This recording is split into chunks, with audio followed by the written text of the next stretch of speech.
Welcome friends to another r/ProRevenge video. The real pros already went ahead and hit the like and subscribe buttons down below. You still got a chance to be one. That said, our first story of the day is by Lead Effect, Cashier Petty Revenge. Reading some of y'all's stories made me think of my college cashier job at a liquor store. I worked there for a year and started noticing boomer-aged customers kept paying with cash and coins. Except they wouldn't hand it to me, they'd throw it on the counter and the coins would literally scatter. So what I started doing was slowly looking down with my hand outstretched and give the coins a 2-second stare. Then I'd take my index finger and touch one coin. I'd slowly slide it off the counter into my other palm. Then the next one and the next one. I swear they'd start fidgeting with impatience. Once they were all in my hand, I'd start counting. Probably wasted a good 30 seconds, but to me, it was pure joy. Then I'd slowly get their change. They'd stick their hand out to accept the change, and I would make an exaggerated motion towards their hand, swerve, and toss it on the counter. In that situation, if you have somebody that's just a total jerk and just tosses their money on the counter, the coins go bouncing around all over the place, would you return the favor to them and give them their change back by tossing it on the counter? Or would you be kind of afraid of their reaction and the ensuing fallout? Having to deal with some Karen freak out, get me your manager, maybe just rambling on and on. Would you return the favor, or would you just try to get them to leave as quickly as possible? Let me know in the comments down below. Our next story is by Cashier, Blocking a Field of View. I once received a vehicular infringement notice for allegedly exceeding the posted speed by 4 kilometers in a 110 km/h zone. That's 2.48 miles an hour over and a 68 miles per hour zone for the metrically challenged. 4 freaking kilometers, 1 meter a second, while I'm traveling at 30 meters a second. My cruise control and my GPS and my speedo and the speed check camera several kilometers earlier down the road disagreed with the camera and I appealed. I was not successful. Some months later, I realized that a mobile van parks up on the road a few doors down the road. You know it's a speed van. The cameras pointed out the rear window give it away. There's only certain spots that they're legislatively allowed to park up. Often it's also at similar times. Now, every time I see it, I move the big, fat, wide work vehicle and go park right up against the back. They have space to move forward and exit the spot, but it totally ruins the camera POV. Imagine having multiple forms of proof that you did not speed in that zone, and them going, nah, we got one that says you did, therefore you lose. Especially considering the one is like a man-operated camera versus instruments that are actually installed and just actually measure it on their own. It'd make you want to park up behind these people and save everybody else that gets screwed over too. This next story is by Coxon. My mom kindly gives back her towels to her roommate. Okay, so this was a while ago. Since my mom, 50, was in college, she lived in a house and she had several roommates. One roommate, let's call her Linda, was from Alaska and was an absolute slob. In their house, they rotated chores, and one of the chores was washing the dish towels. Linda always found a way to avoid this. She constantly gave excuses, and all of the roommates let her. My mom was pissed about this. At the end of the year, my mom told Linda she had to take care of the towels before she left for the summer. Linda was supposed to come back for the next year. Later, she decided not to.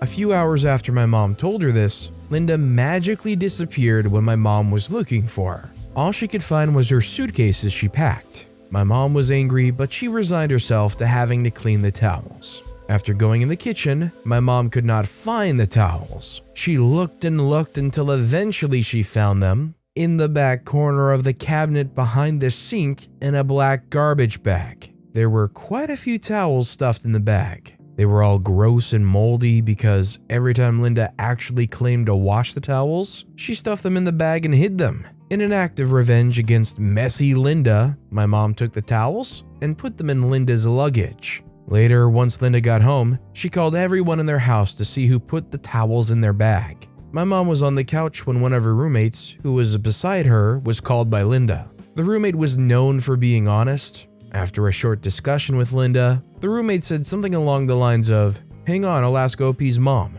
My mom knew what they were talking about, so when the roommate looked over to ask her, my mom nodded fiercely. The roommate, upon seeing my mom's response, told Linda that they both had no idea what she was talking about. Does anybody else feel like it's probably more effort to go and throw these towels in some garbage bag and try to hide them than it is to just clean them? Like, yeah, it's a little bit of work, but it's like cleaning towels. Like, it's not even that hard. Linda, you had one job. This next story is by Nuka Grapes. I soaked a kid's backpack in water for my trombone slide today. So there's this guy who sits in front of me in band, and he's been making my life a living heck all year. Not leaving me or my friends alone, being intentionally disruptive as much as possible. It was at one point so bad that I had to get his school administrators involved. I've been scheming a way to get back at him for a while for tormenting me. Today, I finally got to do it. See, my real trombone is in the shop getting repaired, has been for a while, so I've been using the school loaner. Lord knows how many kids have had their spit go through that thing over the years, which made my revenge all the better. I also carry a huge water bottle around with me. You can see where this is going. He gets up to go mess around in the bathroom about the same time every day. So right before he normally leaves to go pretend to go to the bathroom, I fill the trombone up with a good 2 mouthfuls of water. Unfortunately, he has to stick around for a few minutes longer because the teacher didn't notice him. Unbeknownst to me, the cork that keeps all of the spit in until you release the lever is rotted on this thing. So by the time he actually gets up and gives me my window of opportunity, I've lost about half the water I put in there. But he gets up, walks out, and a few moments later, when nobody's looking, I have my sweet, sweet revenge. I empty out most of the water on his backpack. Man, it was covered. There was a huge wet spot covering it. Lucky for him, the vast majority of it wasn't spit, but was actual water that sat in my mouth for about 2 seconds. He had no idea I did it either. All he knows is he got mildly inconvenienced by a damp backpack. Does it have much, if any, negative impact on him? Not really, no. But did it make me feel way better? Absolutely. This is definitely one of those revenges where, like, you and only you alone will ever know whatever happened. It won't actually affect their day, they won't ever understand the full scope of what's going on, it won't leave any lasting ramifications, but if it's satisfying enough for you, you'll be able to walk away knowing you got one up on them.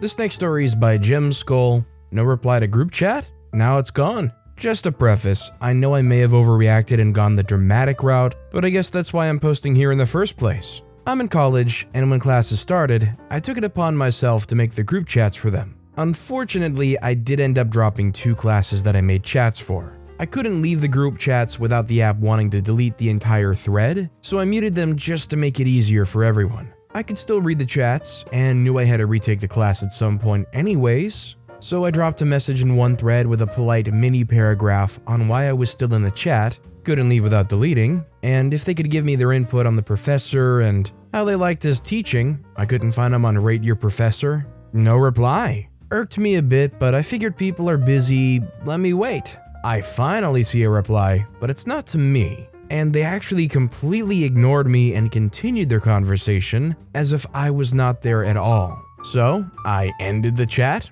essentially deleting the entire group thread.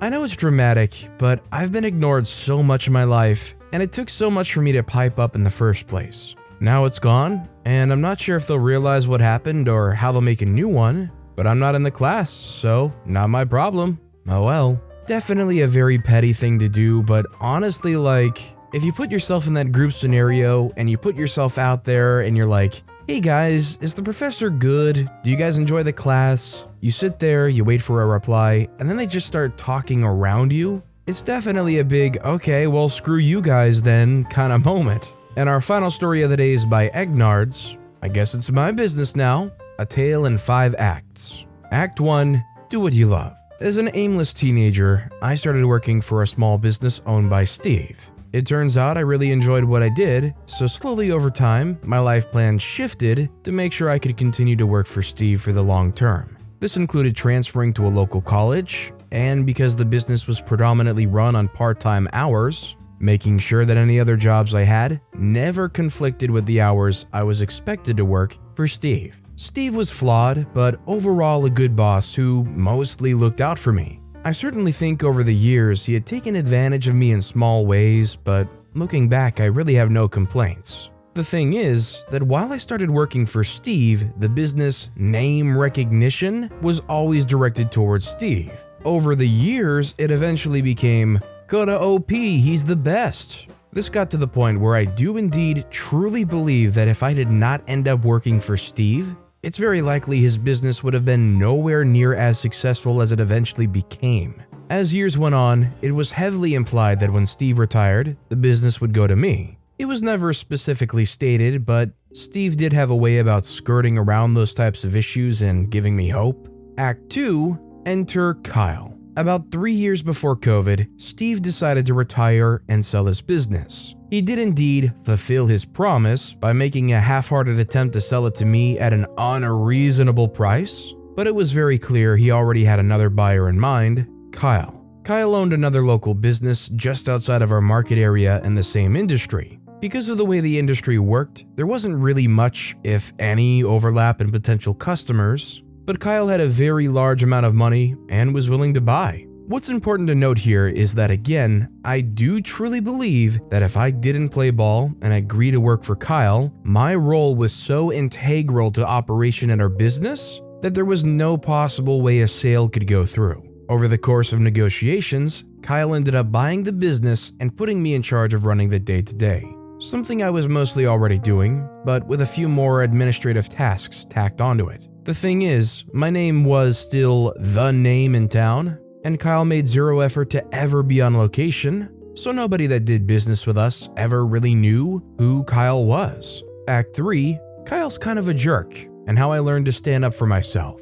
All was well for a while. Kyle would openly talk about me being the head honcho at my location and mostly left me alone to deal with my clients in the professional and personable nature that I'd learned from Steve. Things first came to a head a year before COVID when Kyle sent me to an industry conference for 4 days. I would need to take time off for my other job, which I was fine with. At the conclusion of the conference, I put in an hours request for the hours I spent at the conference, and I was super nice about it. Actually, I should have clocked all the hours at the convention each day, but instead did not account for hours for seminars that would help my boss, but were ones I had wanted to attend. The request was denied, and I was told, "Industry conferences are enriching activities. We pay for your admission, but they're on your own time." This took 2 weeks to resolve, but ended with me essentially saying, "Look, I'll still work for you because I love what I do. However, if I don't get paid, I will never go to another one of these conferences again to get new ideas for you." I was immediately paid. I'll spare similar smaller stories of that nature, but that slowly started to become the relationship between Kyle and I. Act 4, COVID hits. When COVID hit, our locations were shut down, and for 3 weeks, we weren't able to do anything. Meanwhile, our clients were still paying for services, and because Kyle had recently moved to a new client payment portal that I hadn't been trained on yet, I wasn't able to help any clients get their money back. At one point, I messaged Kyle about going virtual and being able to still assist clients, and got a very angry text back, full of curses that essentially said, "Look, you're not the boss, go freak yourself. You had your chance to be the owner and turned it down, I'm in charge." We did eventually go virtual about a week later. The big problem, of course, being that I would receive daily texts, emails, calls from clients about their memberships and bills, and there was nothing I could do to help them. It was at this point that I knew crap was hitting the fan, and I needed to start doing something. So, over the course of the next 2 months, I did a couple things. Spent an inordinate amount of time studying the best business structures, communicated with all of the other staff at my location about my intentions, continued to give 110% to my clients in a virtual capacity, built a website and social media presence from the ground up. I don't think Kyle was expecting any of this, and he probably didn't also realize that because I often had to do back-end stuff from home, I also had what was essentially a little black book of every client, their email addresses, and phone numbers. Act 5, Surgical Strikes. When everything was ready, I waited very patiently at the end of a service month. As I mentioned, all our clients had monthly costs, and I didn't want to put anyone out of any part of their costs. On the last weekday of the month, I instructed the staff who would be helping clients that day to tell them to check their emails at the end of the day. At the end of the day, I sent out an email to all active and some non-active clients, as well as a texting service to text everybody. I launched our social media accounts, our website, and then even enlisted a very small amount of trusted clients to spread the word via social media once I gave them the signal. Within 15 minutes of everything, my phone was ringing off the hook.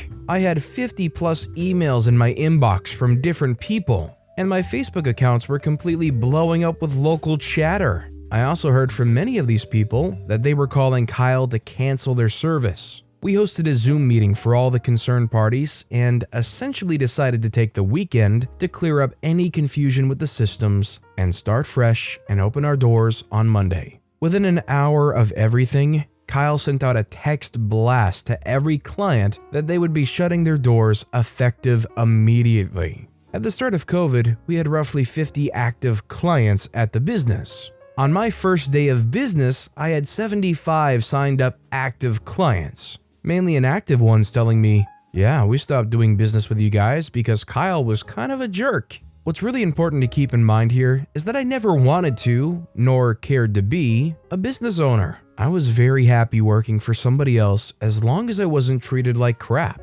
Had Kyle treated me even remotely better, the location would have continued to thrive and be a staple in our local community. Kyle chose to be a jerk to try to get quick money and cheat people, and Kyle lost out. We've been in business now almost 2 years, have nearly tripled Kyle's active numbers, and continue to be a staple in our community. As long as you ain't got one of those god-awful non-compete clauses in your contract or anything, this is the way to do it. If you know you got what it takes, go start your own company up, get those clients to move over to you, and beat the jerks down into the dirt. This is one of those stories where you can't help but just say, way to go. But with that being said, that's all the time we have for today. So of all these stories I've read today, which is your favorite and why? Let me know in the comments down below. And if you haven't yet, if you could like and subscribe, that would mean a lot to me. Whatever you do, whether it's liking, subscribing, turning notifications on, all of it helps grow this channel and I appreciate the heck out of it. So until next time, I'll see you all tomorrow with some more stories.